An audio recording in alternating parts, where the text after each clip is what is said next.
We're gonna do a little bit something different today. I'm kind of in the market for a watch. Well, not really, but here, it's a little complicated. I'm gonna head over to Tokyo in, well, about a month from now. You know, when in Tokyo, what else is there to do besides buy a watch while you're there, right?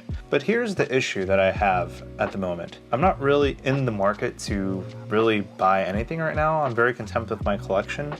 And I'm having a little bit of FOMO just because the exchange rates right now is actually in favor for the dollar at the moment. And I don't know, like I just feel like I'm missing out on something and I need to purchase something. So I'm just gonna explore some options that I might be interested in while I'm there.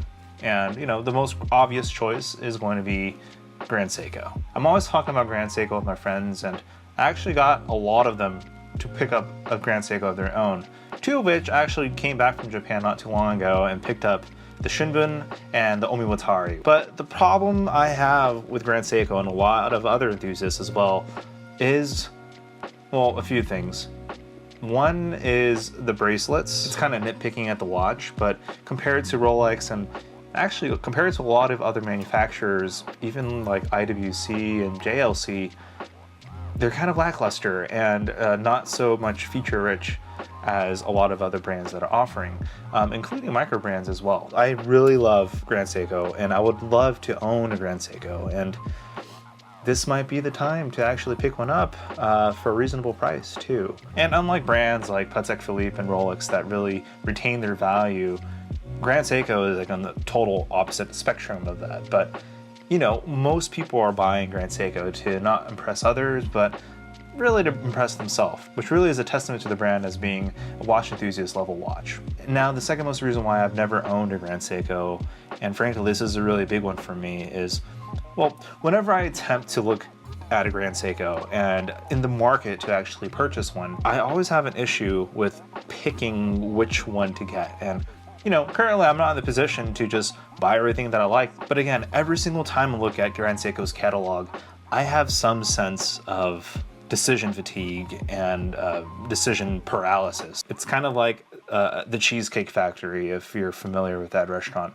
There's so many different types of cuisine that I really don't know what to get, versus something like In-N-Out Burger, where they just have a cheeseburger, double cheeseburger, and fries, and shakes, drinks, just very simple menu that, you know, I know what to expect when I'm getting something from In-N-Out. Grand Seiko, on the other hand, there's so many different dial variations, several case options, and several movements you can choose from. So I've always tried my hardest to narrow down my thought on what it is I want from Grand Seiko. So I'm going to attempt to choose a watch today, or keep a few watches in mind, and if I end up seeing them at in Tokyo and picking them up, then cool. But yeah, there's something about it. I've seen so many Grand Seikos that have come across. As beautiful as they are, I just can't get around it to own one of my own. But for the right price, maybe. At least for me, if I'm purchasing something, I really have to be in love with it. And honestly, that's how it should be. So let's dive right into the website. Now, this is the Grand Seiko USA website, and we're gonna head over to the collections page. So I'm gonna start from the bottom up. We're gonna head over to the Elegance collection, and I kind of have an idea of what I already like from here. One of which is, for the longest time, I've been eyeing the SBGM221. Something about it is just a very classical looking watch with a GMT functionality, which of course, you know, I just love GMTs. They're very useful, especially if you're traveling all the time. And even if it's not, it's an extra complication on there that will end up being useful in the future. There are several options on here. Aside from this cream dial, we have this limited edition Sky Blue, the SBGM253. And this is a 25th anniversary model, but I don't expect this to be very hard to get, especially in Japan. My friend that was over there, he said that he swore he saw this at one of the boutiques that he was at. Oh yeah, let me mention that too. In Japan right now, they offer discounts if you shop at department stores. On top of the discount, you're also getting a tax refund and, of course, that sweet exchange rate with the dollar. I'm expecting to get this at a very fair cost. Here's the thing, with budget in mind, like I said, I'm not in the market to currently buy a watch, which isn't a good mindset to have to buy something, like to FOMO into something. So, but in this case, if I'm getting a deal on something and I'm in Japan, I might as well just get something.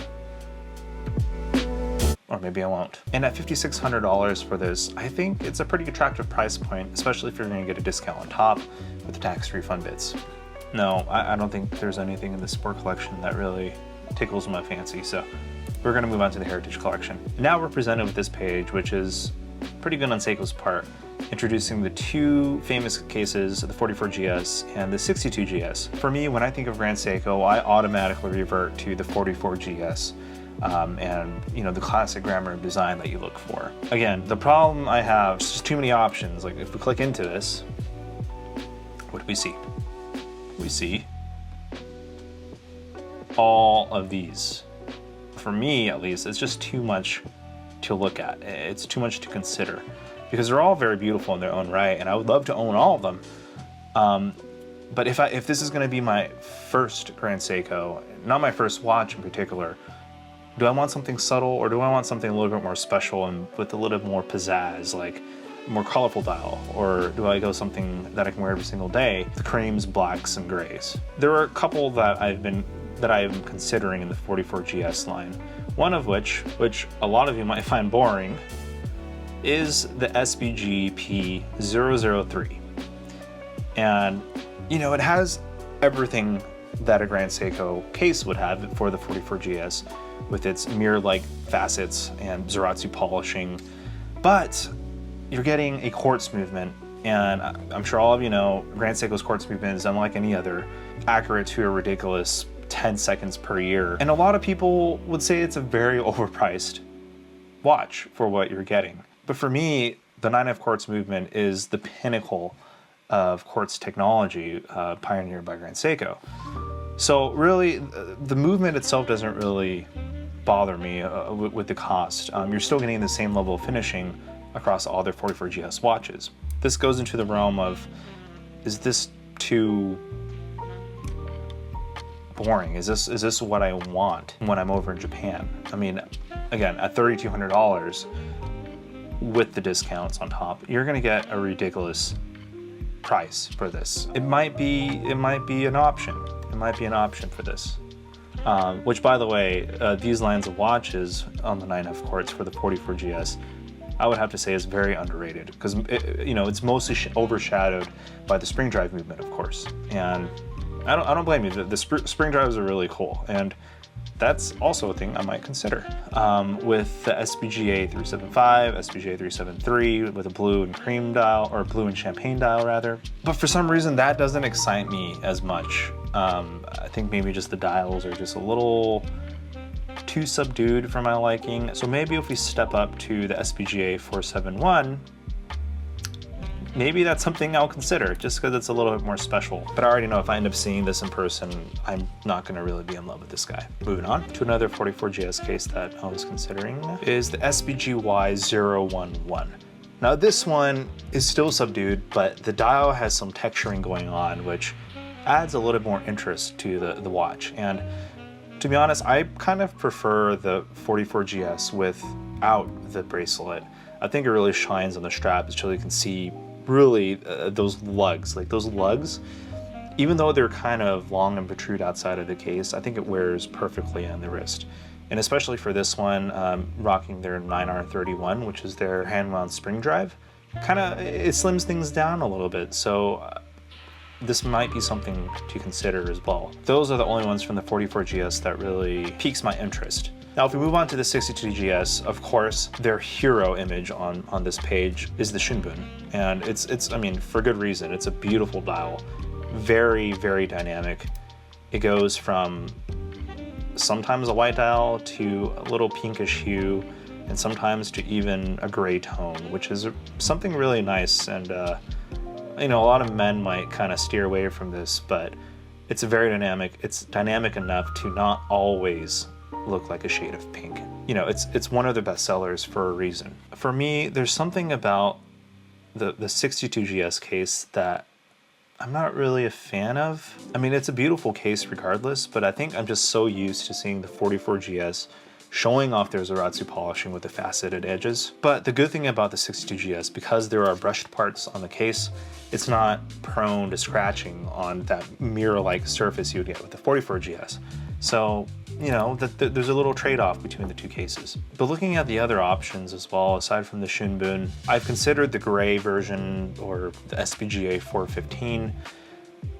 But again, it's one of those things that I don't know if it's special enough. It's kind of like the snowflake, which I really loved the first time I saw it everywhere over the internet years ago. You know, after seeing that circulate all over the internet plenty of times, I just kind of grew a little jaded from seeing that everywhere. So I think I want something different.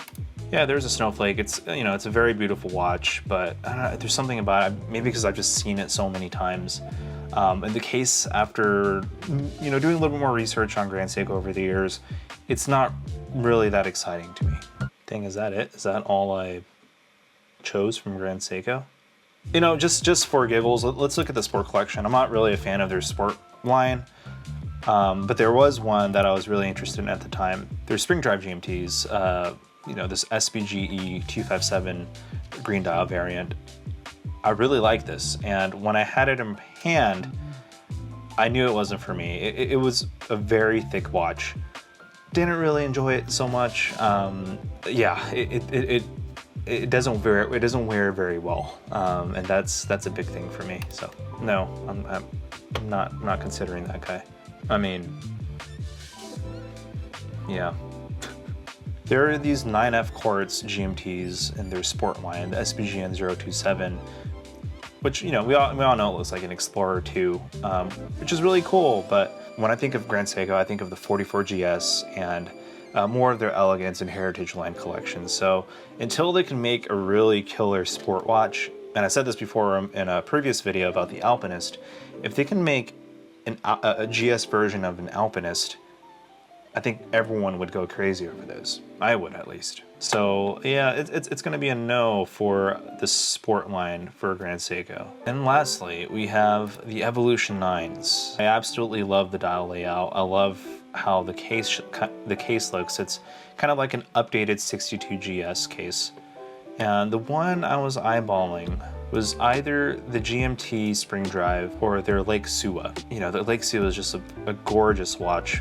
Compared to their GMT, it comes in titanium, and although I have nothing against titanium, you know, I just like the feeling of a hefty watch on my wrist. And with this watch, you know, with its steel bezel, taking a lot of design cues from an Explorer 2, I don't think I'd really go for this, but I do kind of dig the look with the case. But this one, a classic 3-hander date, SLGA021, the Lake Suwa, is something I might consider. The dial is kind of like the Omowatari, but a more navy blue ripple effect that you're getting on the dial, which I remember seeing it on my wrist, and I think it wore very well. And coming in stainless steel, it has that heft on the wrist that I really enjoy. So that's definitely something that I'll consider.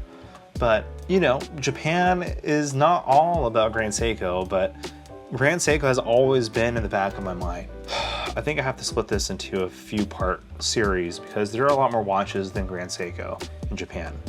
Of course, there's Seiko, there's different lines within the Seiko group, Prospex, the LX, their 5-line series, and, you know, watches that are JDM specific. So maybe we'll explore that in the next video. And lastly, there's other brands like Chrono Tokyo, which currently at the moment, I don't think they have anything on sale at their salon. I'd probably give it a stop by there and see what they have and maybe play a little bit with your watches. So I'll probably find you in the next video taking a look at Seiko.